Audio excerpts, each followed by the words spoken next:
자, 여러분들이 수요 공급 두 번째 시간이죠. 그래서 29페이지만 하면 이제 수요 공급이 끝나는데요. 29페이지 내용을 이제 살펴보고 수요 공급 마무리하도록 하겠습니다. 자, 우리가 앞쪽에서 수요와 공급의 가격 탄력성을 배우셨습니다. 근데 이제 수요의 소득 탄력성이죠. 수요의 소득 탄력성을 이제 배울 거예요. 자, 그러면 소득이 자극이고요. 수요량이 이제 우리가 반응이 되겠죠. 그래서 우리가 반응을 알고 싶죠. 그러면 자극에 대한 반응이니까 소득이 내려갑니다. 밑에가 소득 변화율이고요. 자, 위에가 이제 우리가 이제 가격이었는데 이제 소득이니까 얘는 수요량의 변화가 똑같죠. 수요량의 변화율이 됩니다. 자, 그러면 두 제어가 있는데요. 자, 소득이 늘어나면 양을 늘리는 게 정상적인 제어입니다. 정상제라고 얘기를 해요. 정상제. 그럼 방향이 똑같기 때문에 이 값이 0보다 크면 플러스가 됩니다. 정상제가. 그래서 정상제는 0보다 밑에 소득 탄력성이 0보다 크면은 정상제라고 돼 있죠. 얘가 정상제, 우등제면은 열등제라는 게 있어요. 그럼 소득이 늘어나면 양을 늘리는 제어가 있습니다. 자, 우리가 이 열등제라는 자체는 소득이 낮은 사람이 선호하는 제어예요. 열등제는. 그래서 열등제는 이제 뭐냐면 중고 같은 걸 얘기합니다. 중고. 그래서 만약에 소득이 낮은 사람들은 중고품 많이 사죠. 근데 소득이 높아지면 내 레벨이 그거 쓰리 그렇게 하죠. 오히려 줄인다는 얘기예요. 반대 방향이거든요. 그죠? 그러면 이건 우리가 열등제는 0보다 작습니다. 그래서 열등제다 이렇게 해서 알아두시면 돼요. 물론 이 하급제라고 얘기하겠죠. 그래서 이런 식으로 보시면 됩니다. 자, 그래서 수요의 소득 탄력성은 이렇게 보시고 나중에 이제 기본소에서 소득에 대한 변화에 따라서 정상제, 열등제를 또 배우실 겁니다. 그래서 우리가 가격 탄력성은 0이 기준인데 얘는 가격 탄력성은 1이 기준인데 얘는 0이 기준이에요. 그래서 얘는 어떤 그 값을 구하는 게 아니라 변화에 대한 걸 봅니다. 같은 방향이냐 반대 방향이냐. 그 다음에 이제 두 번째가 수요의 교차 탄력성이 좀 어려워요. 교차 탄력성. 자, 이거는 이제 밑에는 x제고 위에는 y제라고 돼 있죠. 밑에 x제를 해당 제화라고 이렇게 해놓으세요. 자, 이건 해당 제화가 아니라 다른 제화라고 할게요. 다른 제화의 가격. 그래서 다른 제화의 우리가 가격 변화율 이렇게 우리가 표현하는 게 맞습니다. 가격 변화율. 자, 그 다음에 위에는 y제라고 되어 있죠. 다른 제화가 아니라 이제 해당 제화입니다. 해당 제화의 우리가 수요량의 변화율 이렇게 되어 있죠. 수요량의 변화율. 자, 그러면 이건 다른 제화의 가격 때문에 바뀌는 건데요. 자, 이건 여기서 이제 연습을 좀 해볼게요. 대체제와 보완제가 있습니다. 대체제와 보완제는 이 대체제라는 자체는 성질이 비슷해서 바꿀 수 있는 제화예요. 이거 아니면 저거 사도 되겠죠. 커피와 설탕. 근데 보완제는 커피와 녹차죠. 근데 보완제는 커피와 설탕은요 함께 할 때 효용이 커지는 제화, 서로 도움을 주는 제화예요. 그래서 우리가 이제 대체제 가격이 상승을 하면 내 해당 제화는 어떻게 되겠느냐? 해당 제화의 수요량의 변화가 어떻게 되느냐? 수요량이 늘어났다. 그럼 대체제가 만약에 아파트다. 나는 빌라다. 그럼 빌라에 대한 수요가 늘어나려면 아파트 가격이 상승했다. 그럼 아파트가 대체제 역할을 한 거죠. 그럼 대체제가 가격이 비싸면 안 사고 내 걸 많이 산다는 얘기입니다. 근데 보완제는 틀려요. 자, 보완제의 가격이 상승을 하게 되면 우리가 해당 제화의 수요량은 오히려 줄어듭니다. 반대 방향이에요. 아까는 얘는 같은 방향이었죠. 근데 반대 방향이다. 그래서 보완제 가격과 나는 반대다. 이렇게 됩니다. 그러니까 예를 들어서 커피라는 부동산이 있고 설탕이라는 부동산이 있다고 봐요. 그럼 커피 가격이 오르면 커피 수요량도 줄지만 설탕 수요량도 같이 줄어들죠. 그죠? 그래서 이렇게 봅니다. 그래서 우리가 좀 전에 봤듯이 대체제는 이 대체제의 가격이 상승을 하게 되면요. 해당 제어가 늘어나죠. 방향이 같은 방향입니다. 그래서 요거는 입살론 값이 0보다 크니까 우리가 요거는 이제 이렇게 표현을 할게요. 근데 헷갈리니까 얘는 우리가 대체제 가격이 상승하면 해당 수요량이 증가를 한다. 이렇게 보는 거죠. 같은 방이니까. 그럼 대체제가 돼요. 플러스가 되니까. 대체제가 되는데, 자, 만약에, 자, 어떻습니까? 반대 방향이에요. 자, 가격이, 밑에 있는 다른 재화의 가격이, 보완제 가격이 만약에 상승을 했다. 보완제가 상승하게 되면 다른 재화는 줄어들죠. 반대 방향입니다. 해당 재화의 수요량의 변화율은 어떻습니까? 감소를 한다는 거죠. 반대 방향이에요. 그러면 이거는 아까 반대 방향이었죠. 그죠? 그래서 이거는 입셀론이 0보다 작다. 마이너스가 됩니다. 그럼 보완제가 된다는 얘기죠. 이런 식으로 이제 따진다는 거예요. 그래서 우리가 이 수요의 교차 탄력성이란 어떤 상품의 수요가 다른 재화의 가격 변화에 반응한다는 정도인데요. 밑에가 다른 재화의 가격이라면 위에가 해당 재화의 수요량. 이렇게 해서 교차 탄력성이 밑에 0보다 크면 대체재고 탄력성이 0보다 작으면 보완자다. 자, 이렇게 정리를 해둘게요. 그래서 수요 공급은 작년에도 올해죠. 4문제가 출제가 됐습니다. 4문제 정도 배정이 됐다고 보고요.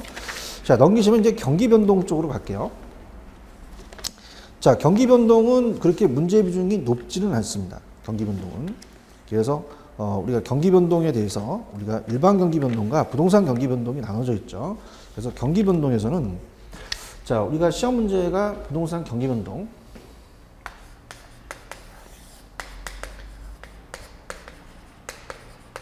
자, 나온다면은 한두 문제가 출제가 되는데 우리가 이제 작년 문제에서는 올해죠. 올해 26회 문제는 한 문제가 나왔어요. 그래서 보통 이제 거미집이론과 같이 한 문제 거미집이 나오고 부동산 경기 변동이 한 문제가 나오는데 거미집이 안 나왔습니다. 그래서 그냥 부동산 경기 변동에 대해서 일반 경기에 비해서 정점이 높고 저점이 낮기 때문에 진폭이 작지 않고 크다라는 게 나왔기 때문에 우리가 굉장히 좀 쉽게 출제가 됐다고 봐야 돼요. 그러면은 책에 나와 있는 일반 경기 변동서부터 이제 들어가 보도록 할게요. 자, 우리가 부동산 경기 변동을 배우기 전에는 일반 경기 변동을 먼저 봅니다. 당연히 일반 경기 변동보다는 부동산 경기 변동이 먼저 나오겠죠, 시험 문제. 그래서 일반 경기 변동은 부동산 경기 변동을 배우기 위함이다. 이렇게 생각을 하시면 돼요. 그래서 일반 경기 변동부터 본다면 일반적이라는 거죠. 경기 변동입니다. 그래서 일반적이라는 표현은 이제 전반적이다. 총체적이다. 그래서 자, 여기는 이제 부동산도 들어가고요. 뭐 금융시장, 꽃시장, 의료시장, 뭐 음식, 관광 이런 게 들어가겠죠. 그죠? 그러면 차지하는 비중이 나라마다 다 틀리고 도시마다 틀립니다. 그죠? 그래서 가중치를 둬야 돼요. 가중평균을 해야 되죠. 가중평균적 성격을 갖고 있습니다. 그래서 우리가 어떻습니까? 보통 이태리는 의류로 유명하고 또 우리가 하와이 같은 경우나 제주는 관광이 유명하죠. 우리가 또 나라마다 또 도시마다 틀려요. 우리가 여의도 가시면 이제 주식이나 금융이 발달되어 있고 우리나라 서울의 양재동 가시면 꽃, 그다음에 의류는 남대문 동대문 시장이죠. 가중치가 있다는 얘기입니다. 그래서 일반 경기 변동이 자, 밑에 그림이 나와 있죠. 그래서 이렇게 돼요. 경기가 올라갔다가 떨어졌다 다시 또 올라갑니다. 그래서 꼭대기점을 정점이라고 하고요. 용어 적응부터 할게요. 이거 보통 정상이라고 하죠. 정점이라고 하고 저점을 찍었다는 얘기 많이 들어보시죠. 밑에가 저점입니다. 그 다음에 이제 쭉 중간에 거진 게 평균 경기예요. 평균 경기. 자, 여기서 이제 4개의 국면으로 이제 순환을 하죠. 경기가 좋은 것을 우리가 호황이라고 하고요. 호황 다음에 바로 하향이 오는 게 아니라 후퇴가 옵니다. 그 다음에 여기가 이제 불황이 오죠. 불황이 오고, 그 다음에 회복이 온 다음에 다시 호황으로 옵니다. 그죠? 그래서 이제 용어 정리가 이 정점과 정점의 이 차이를 주기라 그래요. 주기. 그 다음에 이제 우리가 이 정점과 저점 사이를 진폭이라고 합니다. 진폭. 그 다음에 이제 이렇게 떨어지는 자체를 우리가 국면을 수축 국면이라고 하고요. 그 다음에 이렇게 올라가는 국면을 확장 국면이라고 합니다. 확장 국면. 확장 국면입니다. 그래서 경기 변동에 대한 지표가 이렇게 따라 움직이는 지표가 있죠. 그래서 이렇게 움직인다. 그래서 이제 일반 경기 변동은 이렇게 출제 빈도가 높진 않아요. 그래서 그냥 들어보시는데, 자, 일반 경기가 호황이면 기업이 생산을 늘립니다. 고용이 창출되고 주가가 올라가죠. 금리가 높아질 거예요. 그럼 다시 불황일 때는요, 우리가 기업이 생산을 늘리는 게 아니라 생산을 줄이면서 재고가 쌓입니다. 그죠? 그럼 아까 호황 때는 고용이 창출되지만 여기 실업이 늘어나죠. 재고가 쌓이고 주가가 떨어지고 금리가 낮아진다는 얘기죠. 그래서 다시 좋아졌다가 안 좋아졌다가 다시 더 좋아지는 이 주기를 타면서 우리가 순환을 한다는 얘기예요. 그래서 경기 변동에 대한 그 밑에 보시면은 이 물가, 시간의 흐름에 따라서 이 물가라든지 경기가 상승하고 하락하면서 이 규칙적으로 경기 순환이 된다는 얘기입니다. 그래서 물가 수준, 고용 수준, 국민 소득 수준이 이렇게 전반적으로 상승 하락으로 규칙적으로 뛰면서 변동을 한다는 얘기죠. 그래서 이 경기 변동이라는 자체는 경기가 상승만 하고 하는 게 우리가 하향도 하는 순환 과정이라고 볼 수 있어요. 변동을 한다. 그래서 이렇게 해서 보시면 돼요. 근데 중요한 거는 우리가 일반 경기보다 부동산 경기 변동이 더 중요하죠. 그래서 시험 문제는 이제 부동산 경기 변동에서 시험 문제가 나오겠죠. 부동산 경기 변동을 더 자세하게 말씀을 드리면, 자, 이제 페이지 30페이지입니다. 자, 부동산 경기 변동을 이제 우리가 실질적으로 이제 물어봐요. 시험 문제. 그래서 부동산 경기는, 자, 우리가 아까 전반적인 시장을 이제 어떻습니까? 가중평균적이게 했기 때문에 부동산 시장도 전반적 시장 상황을 이제 가중평균하겠죠. 그래서 보통 토지보다는 건축 경기를 봅니다. 건축 수완을 가지고 이제 따지는데요. 자, 보통 우리가 주거용과 상고업용이 있어요. 근데 이제 상고업용 부동산보다는 보통 주거용이 많이 차지하고 있죠. 주택이 우리가 지금 다 같이 살고 계시는 게 거의 우리나라는 이제 주거용이 많이 차지하고 있습니다. 그래서 평균을 내요. 산술 평균이 아니라 아까 가중 평균이죠. 주거용이 가중치를 줘서 가중 평균을 하게 됩니다. 자, 그래서 밑에 보시면 부동산 경기는 일반적으로 건축 경기를 얘기합니다. 일반적인 예외가 있기 때문에 토지 경기도 있지만 건축 경기를 전반적으로 얘기를 하고요. 주거용이 건축 경기 가장 핵심이죠. 협의 부동산이라고 하고, 그다음 강의는 이제 상고업용, 토지까지 하면 최강인데 나중에 이제 설명을 하겠고요. 부동산 경기에 대한 측정 지표라는 게 있는데요. 자, 이것보다도 제가 이제 순서대로 제가 가겠습니다. 여러분이 제 순서대로 따라오시는데, 자, 먼저 보실 게 여러분이 이제 그 내용을 본다면, 이 페이지를 넘겨보세요. 넘겨보시면은 이 32페이지부터 말씀을 드리도록 하겠습니다. 자, 그럼 32페이지부터 말씀을 드린다는 것은, 자, 경기의 순환에 대한 변동과 이 비순환적 변동이 있지만 경기 변동에 있어서 가장 중요한 게 지금 양가로 5번에 보시면은 부동산 경기 변동의 특징입니다. 일반 경기 변동과 다른 특징이 있다는 얘기예요. 일반 경기와에 대한 관계라고 되어 있는데 하나의 이제 제가 특징으로 이렇게 하면서 말씀을 드릴게요.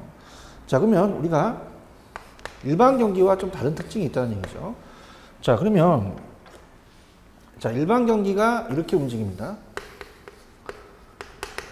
그러면 우리 부동산은 바로 이제 이러한 일반 경기에서 기업이 생산을 늘리게 되면 이런 것들은요, 기업이 뭐예요? 멀티지우개, 문교가 굉장히 생산을 많아서 갑자기 호황이 돼요. 바로바로 생산이 가능하거든요. 근데 부동산은요, 착공해서 완공까지 시간이 굉장히 오래 걸려요. 그래서 회복이 느립니다. 그래서 정점에 도달한 것이 정점이 더 높죠. 저점이 낮죠. 여기 나왔었어요. 진폭이 크다가 시험에 나왔었습니다. 그러면 요 정점에 도달하는 시간차를 타성기간이라고 해요. 타성기간. 자, 타성기간이라는 이 타자가 게으를 타자입니다. 게으른 사람은 좀 늦게 일어나죠. 그래서 우리 건축하는 활동이 한 1, 2년 정도가 늦춰진다는 얘기예요. 그래서 우리 부동산은 일반 경기보다 주기가 깁니다.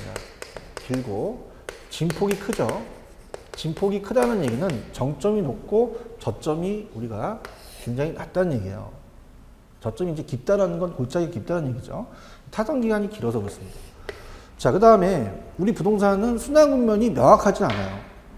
자, 저점을 찍는 게 명확하다면 누구나 다 돈을 벌 수 있겠죠. 그래서 순환 국면이 명확하지 않고 우리가 불분명하고 불명확하고 불규칙적입니다. 그래서 다 불이 들어가요. 불분명하고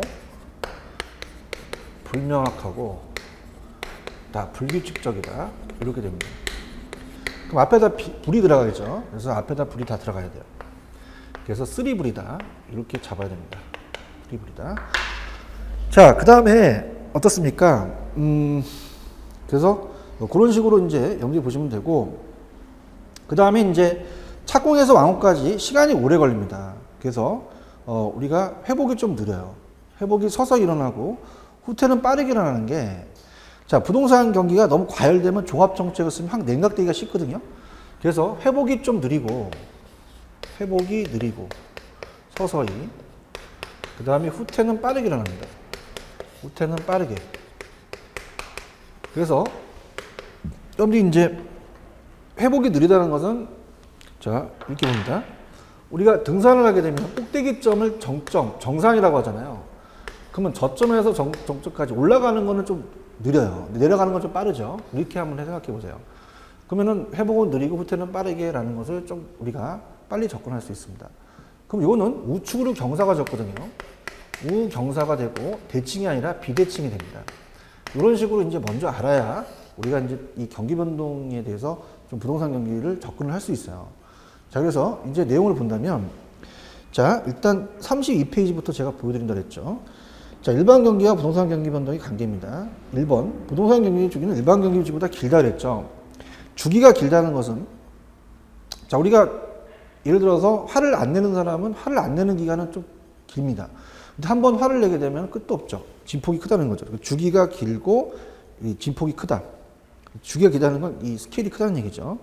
부동산 경기 변동은 일반 경기 변동의 계곡, 저점이죠, 저점. 저점은 이제 계곡이라고 한다면 이 저점은 깊죠. 정점이 높죠. 그래서 부동산 경기 변동의 진폭은 일반 경기보다 진폭이 큽니다. 근데 이제 올해 시험 문제 나왔던 게 어떻게 나왔냐면,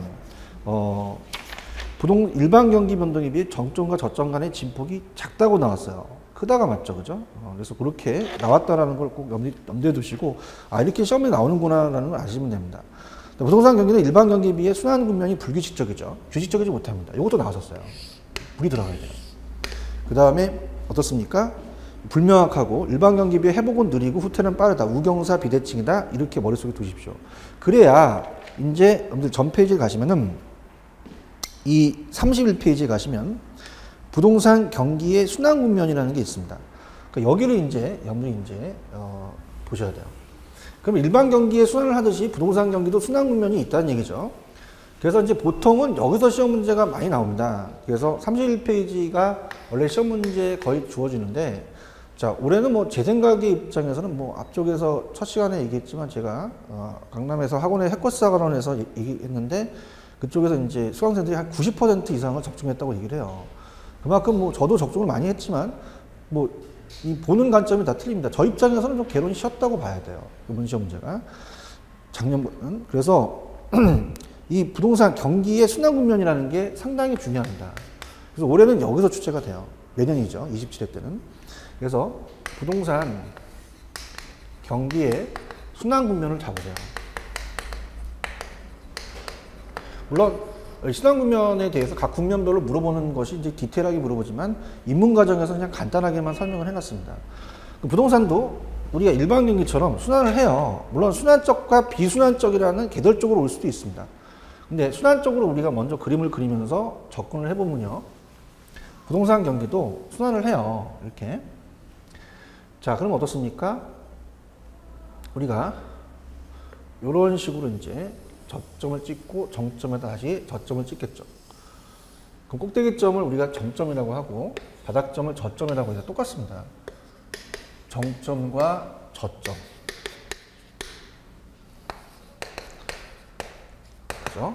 그래서 여기가 이제 우리가 이런 식으로 평균 경기가 되고요. 그 다음에 이렇게 4개의 국면으로 이루어지겠죠. 그래서 아까 일반 경기처럼 올라가는 것을 호황이라고 해요. 호경기. 보통 우리는 상향시장이라고 표현합니다. 근데 상향시장 다음에 바로 하향이 온다 그러면 안 됩니다. 아까 봤듯이 후퇴가 온다. 이렇게 가셔야 돼요. 여기서 여러분이 거의 좀 많이 좀 실수를 하세요. 그죠? 그래서 후퇴가 되고, 여기가 이제 불황이 되고요. 불경기. 다시 회복으로 오겠죠. 회복이 됩니다. 그래서 여기를 이제 올라가고, 여기는 내려가기 때문에 아까 수축과 우리가 어떻습니까? 우리가 여기는 또 하향시장이라고 하겠죠. 저희가 상향시장이니까 하향시장이다. 그래서 여기는 이제 간단한 것만 제가 설명을 할게요. 이제 글씨로 이제 편법을 이용해서 야매를 이용해서 암기하는 방식이, 자, 중시현상이라는 것은 여기서 말씀을 먼저 드리겠습니다. 책에는 안 나와 있지만, 자, 그럼 어떻습니까? 우리가 그 자체적으로 여기는 올라가는 거니까 확장 국면이라고 아까 말씀을 해드렸어요. 확장 국면이고요. 여기는 수축 국면입니다. 수축 국면. 자, 그래서 여기는 이제 책에는 이제 조금 표현은 안 됐지만은 매도자 시장이라는 자체를 잡으셔야 됩니다. 자, 매도자 중시라는 것은 가격이 올라가니까 자꾸 매도자는 나중에 팔려고 그래요. 자, 매수자는 땡기려고 하겠죠. 근데 매도자는 기다립니다. 기다리는 위주로 가야 되죠. 매도자 시장이 돼서 사는 사람이 더 많고 파는 사람이 적으니까 가격이 올라가겠죠. 근데 이 떨어지는 시장은 매수자 중시예요. 매수자가 칼자를 잡고 있습니다. 그래서 가격이 떨어지니까 매도자는 자꾸 팔려고 하고 매도자는 거래를 미루죠. 중개업자는 매수자 입장으로 가야 돼요. 그럼 이쪽하고 이쪽하고 이제 갑니다. 그래서 우리가 이 상향시장으로 봤을 때 이 가격에 대해서 움직이는 부동산 경기의 측정 지표가 있습니다. 부동산 경기의 측정 지표가 3대 측정 지표가 있어요. 그래서 우리가 3기역이라고 하는데요.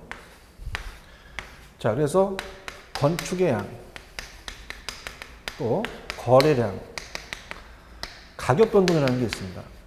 그럼 가격도 하나의 경기 변동이 들어가거든요. 그래서 우리가 보조 지표로 사용하자 이렇게 얘기를 합니다. 자, 그러면 가격도 하나의 따라 움직이는 지표가 될 수가 있어요. 그러면 어떻습니까? 우리가 가격이 상승할 수도 있고 하락할 수가 있는데, 자, 이걸 가지고 이제 조금 재밌게 가자는 얘기죠. 자, 그러면 이쪽은 다 올라가고요. 이쪽은 다 내려갑니다. 그럼 재밌게, 자, 회복은 올라가고 후퇴는 내려가죠. 호황은 올라가고 불황은 내려갑니다. 짝대기를 잘 보세요. 그 다음에 확장은 올라가고 수축은 내려오죠. 매도자는 올라가고 매도자는 내려갑니다. 뭐 이렇게 한번 하시게 되면 참 재밌습니다. 올라갔다 내려갔다. 그래서 그런 식으로 가요. 그래서 회복과 후퇴가 잘 나옵니다. 왜? 떨어졌다 올라가니까 얘는 매수에서 매도로 바뀌죠. 얘는 매도에서 매수로 바뀝니다.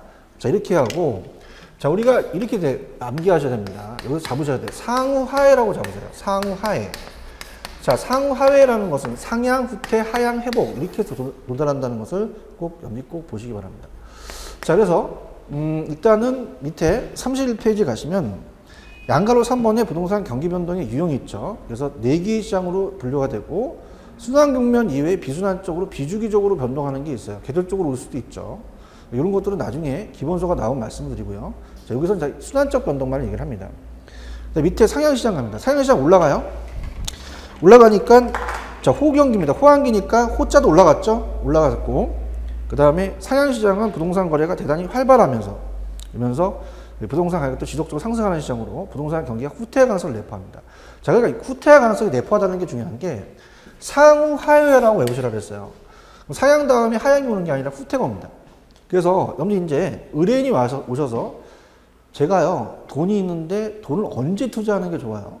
자, 이 정점이 하는 게 나아요? 저점이 하는 게 나아요? 그러면 가르쳐 주셔야죠. 정점보단 저점이 낫습니다. 이렇게 해야 되죠. 왜냐하면 정점은요 후퇴할 가능성을 내포합니다. 그럼 상향시장은 투자의 적기가 볼 수가 없어요. 저점이죠. 저점을 놓쳤다면 회복이 투자의 적기가 되겠죠. 나중에 여러분들도 모의고사가 저점을 찍어도 회복할 가능성이 있다는 것을 꼭 기억하셔야 됩니다. 그렇다면 상향 다음에는 하향이 온다 그러면 안 돼요. 후퇴할 가능성을 내포한다고 하셔야죠. 상우하해로 꼭 암기하셔야 됩니다. 그 다음에 넘겨보시면은 하향시장이라는 게 있죠. 하향은 떨어집니다. 그러면 불황이 되겠죠. 불황. 그 다음에 하향은 거래가 거의 발생하지 않으며 부동산 가격도 지속적으로 하락하는 시장으로 그 경기가 회복 가능성을 이제 내포한다는 거죠. 그죠? 그러면서 어떻습니까? 우리가 후퇴시장이라는 건 차례대로 갈게요. 후퇴시장은 상향시장의 정점을 지나서 부동산 가격 상승이 중단 반전되어 가격이 하락하기 시작하고 거래도 점차 줄어들기 시작하고요. 자, 회복은 어때요? 올라가죠. 회복은 하향시장 저점을 지나서 가격이 하락이 중단 반전돼서 가격이 상승하기 시작하고 부동산 거래도 점차 늘어난다. 이렇게 봅니다.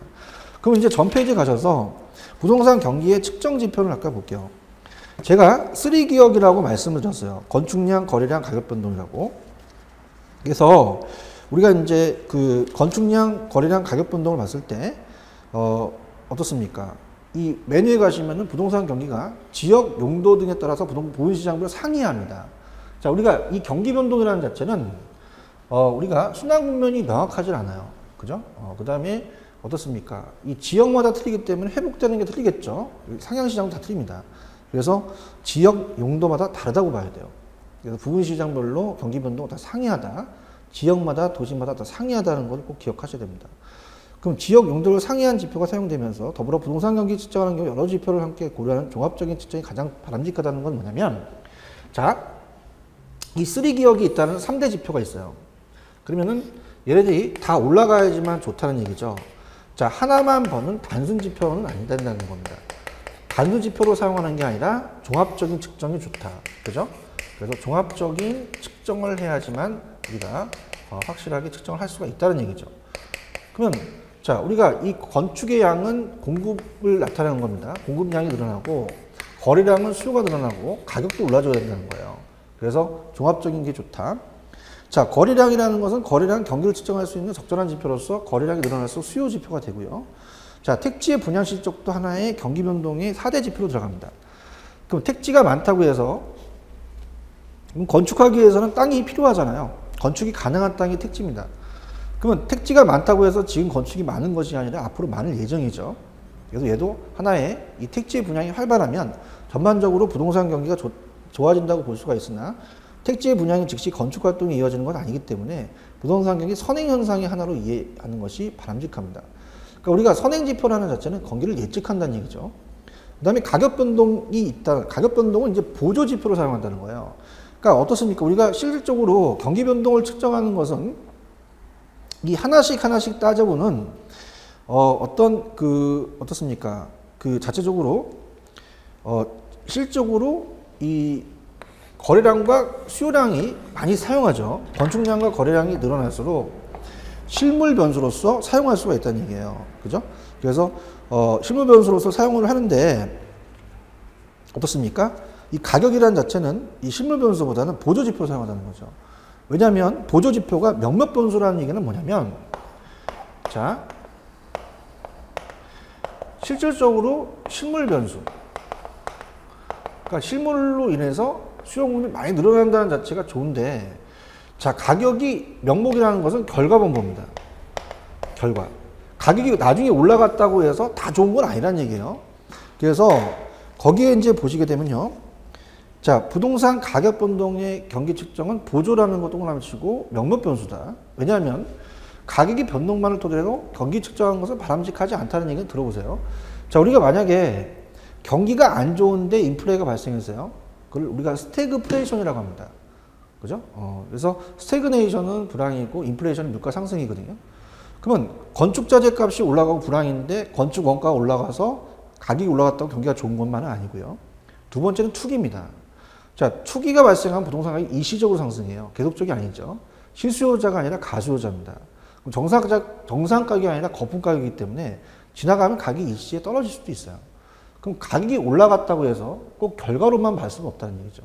그래서 우리가 이거는 보조 지표로 사용하자라고 얘기를 많이 합니다. 그래서 명목 변수가 불구하고 3대 측정 지표로 측정을 해야 되기 때문에 일단은 그 측정 지표에 들어가지 않지는 않아요. 그죠? 우리가 실물 변수로서 중심 지표인 이 건축량과 거래량이 가장 많이 사용을 하고 가격도 사용을 하자. 이렇게 해서 시험 문제 한번 쉽게 3대 측정 지표를 고르라 그랬어요. 그럼 건축량, 거래량, 가격 변동이니까 3기억이라는 것을 기억하시면 됩니다. 자, 그 다음에 그 정도만 보시면 됩니다. 그래서 이렇게 보신다면 이제 우리가 경기 변동에 대해서 어느 정도 마스터를 했고요.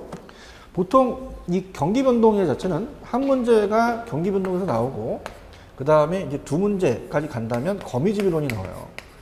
그래서 보통은 지금 우리가 올해 봤던 26회 전에 보통 우리가 3개 연도를 분석해야 됩니다. 25, 24, 23을 본다면 경기 변동에서는 두 문제 정도가 출제가 됐어요.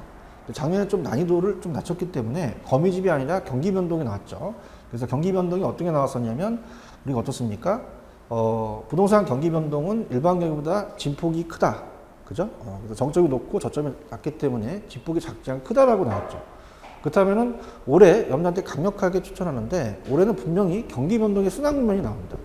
순환 국면에 대해서 상호화에 대해서 4개 국면에 대한 것을 물어볼 수가 있으니까 꼭 여러분들이 여기에 포커스를 맞춰서 공부를 하셔야 됩니다. 그래서 27회 때는 여기서 나오지 않을까라는 생각을 해요. 그죠? 그래서 꼭 체크를 하시고 그 다음에 마지막으로 이제 경기 변동을 그렇게 우리가 따졌을 때 거미집이라는 게 있습니다. 참 학계는 어려워요. 곤충도 나와요. 거미입니다. 자, 거미집 이론이 에치케렌 학자가 얘기를 했는데요. 제가 이제 이 학위는 부동산학 박사를 학위를 받았지만은 경제학을 전공을 했습니다. 그래서 특히 이제 공무원에서는 경제학 강의도 하고요. 지금 감정평가사의 강의는 이제 경제학도 강의를 했지만 부동산 원론이 이번에 간평에 들어갔습니다. 그래서 제가 또 간평을 또 강의한다고 말씀드렸죠. 그렇다면은 거미집 이론이라는 자체가 올해 안 나왔기 때문에 27회 때는 거의 출제될 가능성이 높다라는 자체를 가지고 우리가 보셔야 돼요. 근데 거미집 이론이라는 게 상당히 좀 어려워요. 그래서 이 거미집 이론을 우리가 쉽게 좀 풀어놨는데요. 거미집 이론으로 갑니다. 자, 일단 학자는 알아야 돼요. 학자도 시험에 나올 수 있으니까 에치케렌 학자가 얘기했습니다. 스파이더맨이 얘기한 게 아니에요. 자, 에치케렌 학자가 1900년 초반에 미국 농업 경제학자였습니다. 그러다 보니까 자, 미국에서 옥수수 가격 파동이 일어나요. 그러다 보니까 가격 파동이라는 건 뭐냐면 가격이 폭등과 폭락을 한다는 거죠. 굉장히 불안전하다는 얘기예요. 자, 그래서 이거를 정부 입장에서 야, 에치케라, 너 나가봐서 너 경제학자잖니? 그러니까 정부를 위해서 왜 이게 자꾸 이 가격이 폭등과 폭락을 해야 되는지 네가 좀 알아봐라. 근데 얘가 알아봤다는 거죠. 그랬더니 우리가 뭘 알아봤냐면 수요와 공급을 갔더니 갭이 생긴다는 거예요. 무슨 말이냐? 수급 조절이 안 된다는 얘기입니다. 그러니까 우리가 시차를 봤을 때 자, 수요자들은 즉각 나가서 자, 우리가 옥수수 하면 안 되니까 마늘이라고 볼게요. 우리나라는. 자, 갑순이가 마늘 시장 가갖고 마늘을 사려고 그래요. 그럼 마늘 가격이 좀 떨어지면 즉각적으로 많이 사고요. 마늘 가격이 좀 오르면 즉각적으로 안 사버리면 되죠. 그죠? 물론 뭐 마늘 가격 보고 내년에 올게요. 그러면 안 되죠. 그러니까 예를 들어서 마늘 가격을 아줌마한테 막 물어봐요. 그 다음에 이제 막 다 물어, 엄마 다 알아, 얼마야 그러면서 오늘 안 사요. 내년에 올게요. 맨날 가면 아줌마가 마늘 던져버려요. 그럼 시차는요, 수요는 즉각적으로 일어나기 때문에 시차가 없어요. 바로 반응합니다. 탄력적이라는 얘기죠. 근데요, 자, 공급은요, 바로 반응을 못해요. 시차가, 시간적 갭이 있다는 얘기예요. 자, 우리가 마늘 가격이 높은 걸 보고 갑돌이가 마늘을 씹어요. 농부입니다. 근데 마늘이 바로 나오지 않고 내년에 내다 팔아야 됐죠. 내년에 내다 팠더니 갑돌이만 심은 게 아니라 다 심었다는 거죠. 온통 마늘이 그냥 쏟아 나옵니다. 그럼 폭락하겠죠. 그걸 보고 갑돌이와 갑돌이 땅들은 마늘 안 씹습니다. 그럼 다음 해가 궁금하니까 가격이 또 오르는 걸 보고 또 심죠. 밤새겠다. 이렇게 해서 계속적으로 불안전해진다는 얘기예요. 그러면서 우리가 그래프를 그린다면 제가 탄력성이 아까 가격 탄력성이 나온다 그랬잖아요. 자, 수탄이라는 건 가격 탄력성을 줄임말이고 공탄이라는 건 공급의 가격 탄력성을 줄임말입니다. 수요가 더 유리한다? 그럼 수렴형으로 가요. 그래서 자, 그래프를 이제 그렸죠. 가격과 양입니다. 그래서 자, 공급이 있고 자, 탄력적이라는 것은 더 완만하다 그랬죠. 얘가 좀 완만하게 이렇게 누워 있죠. 균형을 이루어야지만 시장에 안정적으로 간다는 얘기예요. 근데 거미집은요, 공급이 안 돼서 그렇잖아요. 그럼 수요가 지금 어느 상황에서 이 자꾸 이제 마늘이 늘어났다. 그럼 수요가 늘어나게 되겠죠. 수요는 이제 바로 이제 즉각적으로 반응하기 때문에 수요는 늘어날 수가 있습니다. 근데 공급은 단기적으로는 안 된다는 얘기예요. 그럼 가격만 상승한다는 얘기죠. 그럼 가격을 상승하고 본 상태에서 갑돌이 마늘 심는 거죠. 갑돌이만 심는 게 아니라 다 심는 거죠. 그럼 또 초강급이 되니까 가격이 떨어지면서 다음에 안 심으니까 초과수요가 되니까 자꾸 이렇게 반복을 한다는 겁니다. 그럼 초과수요, 초강급이 이렇게 반복되면서 계속 움직이죠. 그러면서 안쪽으로 들어온다는 거예요. 수렴형이 된다는 얘기죠. 자, 그러면은 오히려 안쪽으로 들어간다는 게 안정적입니다. 그러니까 이렇게 생각해 보세요. 지금 거미집이 이론이 이루어진다는 것은 공급이 안 돼서, 수요가 안 돼서 그런 게 아니라 공급이 비탄력적이어서 그래요. 그러면은 지금 공급에 의해서 시장이 만약에 주도가 돼서 이 공급이 더 탄력적으로 간다면 시장이 불안전하게 갑니다. 그래서 시장이 안전화되려면 수요가 시장을 주도해야 돼요. 그러니까 수요가 더 유리하려면 수요가 더 탄력적이 된다는 거죠. 물론 기울기는 반대인데 기울기는 표현이 안 됐기 때문에 나중에 말씀드리겠습니다.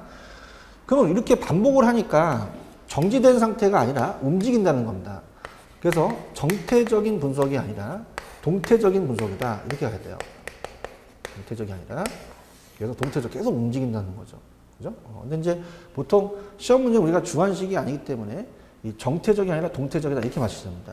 그럼 자, 우리가 항상 개론이 좀 지루하시죠? 재밌게 푼다면 이 얘가 HKD가 지금 거미를 이제 3마리 키우고 있어요. 수렴형, 발산형, 순환형을. 근데 자꾸 이제 한 6시쯤 되니까 저녁에 사람들이 호프 마시러 나오라는 거야, 친구들이.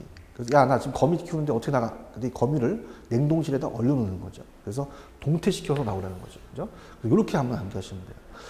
자, 그럼 들어가 볼게요. 이 특정 재화의 가격 변동에 대한 공급의 시차를 고려해서 공급의 시차가 안 된다는 거죠. 시차가 발생을 한다는 얘기입니다. 그래서 불균형 상태에서 균형 상태로 찾아 이동하는 모습을 중점적으로 자 나왔네요. 동태적 동그라미. 동태적 균형 모습을 HK가 주장했다. HK 동그라미. 균형점을 찾아 이동하는 모습이 거미집 모형과 유사해서 거미집 이론이라고 얘기합니다. 이 이론은 생산 기간이 장기인 재화, 즉 공급이 비탄력적인 경우에서 우리가 적용되고요. 농축산물에 적용돼요. 그래서 거기 보시면은 수산물이라고 되어 있죠. 농산물, 수산물, 축산물. 자, 우리가 어떻습니까? 근데 공산품 하면 안 돼요. 공산품은 X입니다. 칠판 중에는 공산품이면 만약에 지금 경기도 어려운데 야, 저거 10,000개 만들어. 그럼 난 바로 만들겠어요. 돈 벌려고.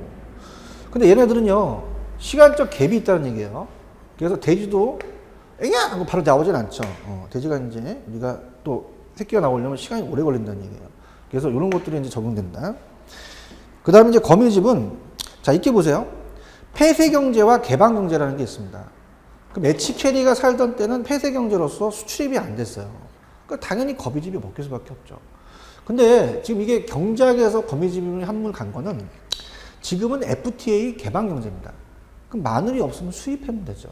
그런데 중요한 것은 이 경제학에서 한물 갔는데 부동산에서 왜 정복이 되느냐. 부동산은요, 암만 우리가 어떻습니까? 우리가 이 개방경제라도 부동산을 수입할 수는 없는 거예요. 그죠? 그래서 우리가 이 폐쇄경제를 전제로 합니다.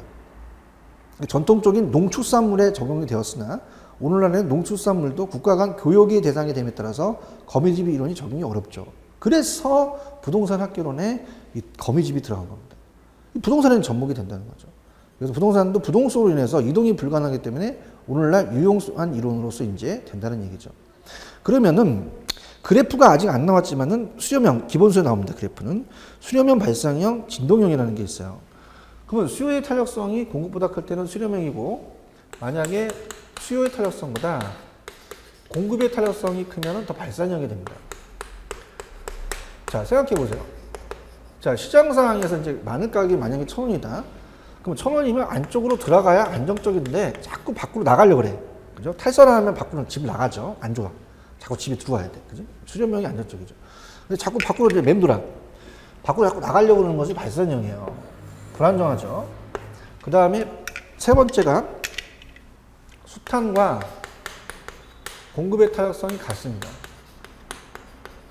그럼 이거는 우리가 책에 뭐라고 되어 있나요? 순환형, 진동형이라고 되어 있죠. 순환형도 맞고 진동형도 맞아요. 그래서 자, 이거는 안으로 들어가지도 않고 바깥으로 나가지도 않고 계속적으로 순환을 합니다. 이렇게. 이거 순환형이 된다. 이렇게 표현하는 게 됩니다. 그래서 암기 기법이 어떻게 되냐면, 물론 기울기는 반대지만은 기울기는 지금 보지 마세요. 우리 이 인문 과정에서는 기울기까지 봤다가 힘듭니다. 그냥 이렇게 하세요. 수탄은 수요의 가격 탄력성을 줄임말이고 공탄은 공급의 가격 탄력성을 줄임말입니다. 그럼 수탄수 이렇게 해보세요. 수탄수. 그 다음에 공탄발 이렇게 해보세요. 그러면 수니까 수가 나오고 우리가 보통 공포탄을 발사하죠. 발사다. 그래서 수탄수, 공탄발. 그럼 수탄수는 수요의 가격 탄력성이 공급 탄력성보다 클 때는 수렴형이고, 공탄발은 공급의 가격 탄력성이 수요의 탄력성보다 클 때는 우리가 발산형이다.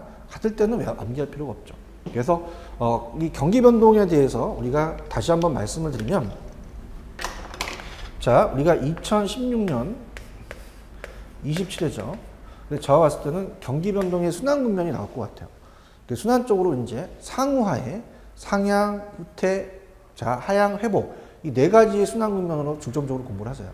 그 다음에 이제 순환적 비순환적, 계절적, 장기적, 무작위적이라는 게 있습니다. 가장 유력하다고 보고요. 자, 거미집이 올해는 안 떴어요. 근데 여러분들이 주의 깊게 보실 게 27대 뜹니다. 그래서 두 문제 정도가 예상이 된다는 거죠. 그래서 올해 난이도가 제가 생각했을 때는 어떻습니까? 그래도 25회 때보다 난이도가 약간 낮았다라는 자체가 뭐 크게 낮지는 않지만 그 정도보다는 작년보다는 좀 쉽게 나왔어요. 그래서 27회 때는 난이도를 좀 높일 것이다 라는 경기 변동에서는 두 문제까지도 예상이 된다는 것을 꼭 가져가셔야 됩니다. 자, 그래서 이렇게 우리 경기 변동까지 봤고요. 그다음에 이제 챕터를 바꿔서 자, 오른쪽에 이제 우리가 그 부동산 시장론으로 들어가도록 하겠습니다. 자, 부동산 시장론도 문제가 보통은 한 두 문제 정도는 문제가 나오는데요. 시장 파트가 한 문제 정도밖에 안 나왔어요. 작년 문제를 이제 본다면 한 문제가 나온 게 이 부동산 시장에 대해서 할당 효율적 시장이라는 게 나왔습니다. 할당 효율적 시장. 그래서 부동산 시장에 대한 특성과 그 다음에 기능 같이 물어보면서 이 효율적 시장과 할당이 있는데 할당적 효율적 시장을 한 문제 정도밖에 물어보진 않았어요. 그래서 우리가 조금 이 시장 파트는 문제가 좀 작게 나왔다라고 이제 보는데요. 자, 우리가 일단 이 챕터를 3편으로 이제 옮기겠습니다. 그래서 제 3편을 가시면 부동산 시장론이라는 게 있죠. 이 시장론에 이제 시장 이론의 기초가 있고, 그 다음에 입지 및 공간 구조론이라는 게 있습니다. 시장에서 이제 한 문제가 나왔고, 그 다음에 지대 입지에서는 두 문제가 나왔어요. 그래서 한 세 문제 정도가 이제 올해 출제가 됐다라고 보는데요. 자, 일단 한 페이지 넘기시면은 이제 교재 이 34페이지로 가겠습니다. 34페이지로 가셔서 우리가 이제 시장 파트로 가셔서 이제 공부를 한번 해보죠. 자, 부동산 시장에 대한 개념이에요. 그래서 34페이지로 갑니다. 자, 이제 부동산 시장 이론으로 들어가도록 할게요. 자, 부동산 시장론 두세 문제 정도는 나옵니다. 근데 올해는 너무 쉽게 한 문제밖에 나오지 않았다는 얘기죠. 그래서 이제 시장론이라는 자체를 이제 여기 보시게 되면 첫 번째 스타트는 자, 우리가 부동산 시장의 특성하고 기능이라는 게 있어요. 여기서 이제 문제가 한 문제 보면 배정이 됩니다. 그럼 우리 시장은 특성이라는 것은 우리 시장은 불안전하거든요. 그래서 불안전과 완전 경쟁의 차이점을 이제 구분을 하셔야 되는데, 자, 일단은 여러분들이 그 시장에 대한 개념의 의의를 한번 가볼게요. 자, 우리가 부동산 시장은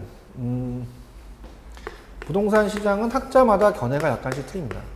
그래서 자, 추상적이라고 하는 학자도 있고요. 구체적인 시장이다 이렇게 얘기하는 학자가 있어요. 그럼 추상적이라는 자체는 자, 우리가 여러분들 예를 들어서 어떻습니까? 우리가 서울에 가게 되면 동대문, 남대문 시장 가면은 옷을 사러 가면 되고요. 수산시장을 간다. 그러면 노량진 가면 돼요.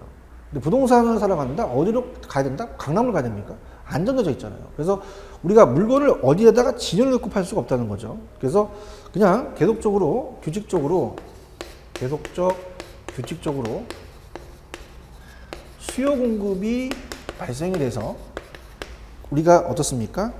그러니까 일시적이면 안 돼요. 계속적으로 수요 공급이 발생이 돼서 어떻습니까? 우리 머릿속에 추상되었다는 거죠. 어떤 장소를 얘기하는 게 아니에요. 자, 노동시장과 금융시장도 생각해 보세요. 노동시장도 노동력이 거래되거나 이 금융시장이 돈이 돈다. 그러면 우리가 어떤 특별한 장소에서 노동시장이 있는 게 아니잖아요. 그죠? 그래서 추상화되어 있다. 그죠? 그래서 하나의 우리가 이 추상적인 이 기구로 우리가 사용을 됩니다. 그래서 하나의 자본시장이 이쪽으로 보고요. 그 다음에 이제 공간시장으로 본다면, 자, 어떻습니까? 자, 추상적인 시장이긴 하지만, 학자들이 봤더니, 지리적 구역으로 나눠져 있다는 얘기예요. 그러면 지리적 구역으로 나눠졌다는 것은 지역마다 다르다는 얘기죠. 그래서 그런 식으로 표현을 해요. 그래서, 자, 이걸 이제 제가 체크해드리면, 의에 가시면은, 시장이란 재화 이용을 교환할 목적으로 매수자와 매도자 간의 수요 공급 논리에 따라 바탕을 두고 재화 이용의 가격이 형성이 되고 해당 재화 이용이 매매가 이루어지는 추상적 기구다. 그러니까 계속 수요 공급에 의해서 가격이 형성되는 추상적 시장이라는 얘기예요. 근데 밑에 가시면은 제2절에 부동산 시장의 의의로 가볼게요. 자, 부동산 시장이란 매수자가 부동산의 교환이 자발적으로 이루어진 의도된 상업활동을 하는 곳을 유사한 그 부동산에 대해서 미주쳐 보세요. 유사한 가격이 형성되는 우리가 어떻습니까? 지리적 구역이라는 거죠. 그래서 자, 서울하고 인천하고 틀리잖아요. 서울시하고 인천시와 틀리다. 지리적 구역으로 나열되어 있다는 얘기죠. 그래서 이 지리적 구역으로 나열되는 공간시장이면 구체적이다라고 봅니다. 그 다음에 뭐 여러 특성에 의해서 오른쪽에 이제 시장이 이 조절이 수급 조절이 곤란해서 단기적으로 가격이 왜곡된다는 자체는 이제 특성하고 기능을 나눠주는 거죠. 자, 그렇다면은 우리가 여기 좌측에 보시면 시장의 구분이 있습니다. 그래서 완전 경쟁과 불완전 경쟁의 차이점이라는 게 있어요. 그래서 우리가 그 완전 경쟁은 그 이론상이에요. 학자들이 만든 이론적 모습이기 때문에 완전한 경쟁 시장은 있을 수 없습니다. 우리 시장은 거의 다 불완전합니다. 완전한 경쟁 이론은 완벽하니까 완전 경쟁 시장이 되고 우리 시장은 다 불완전 경쟁 시장이 돼요. 현실 시장이 다 불완전 경쟁 시장이 되는 거죠. 자, 그래서 우리가 거기에 완전과 불완전에 대한 차이점이 있는데 구체적으로 완전과 불완전의 차이점을 시험 문제는 뭐 구체적으로 물어보지는 않습니다.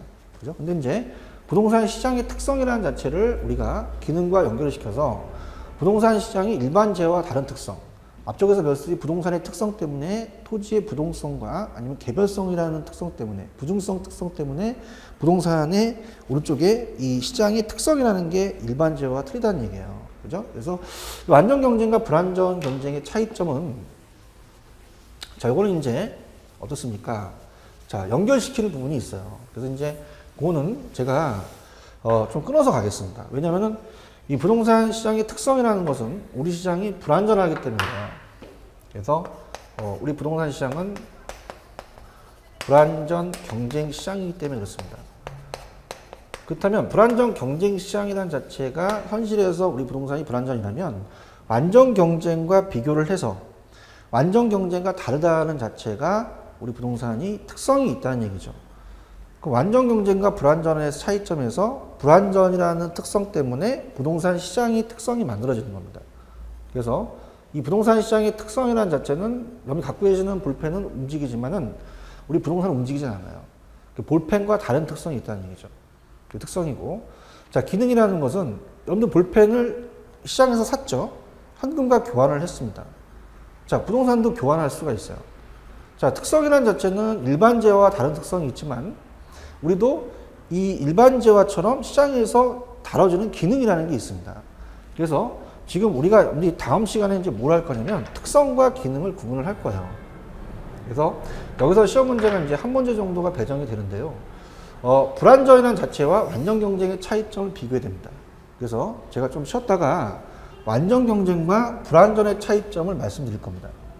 불완전하기 때문에 부동산 시장의 특성이 생기는 거고 부동산의 특성과 기능은 또 전반적으로 나눠지게 되는 거죠.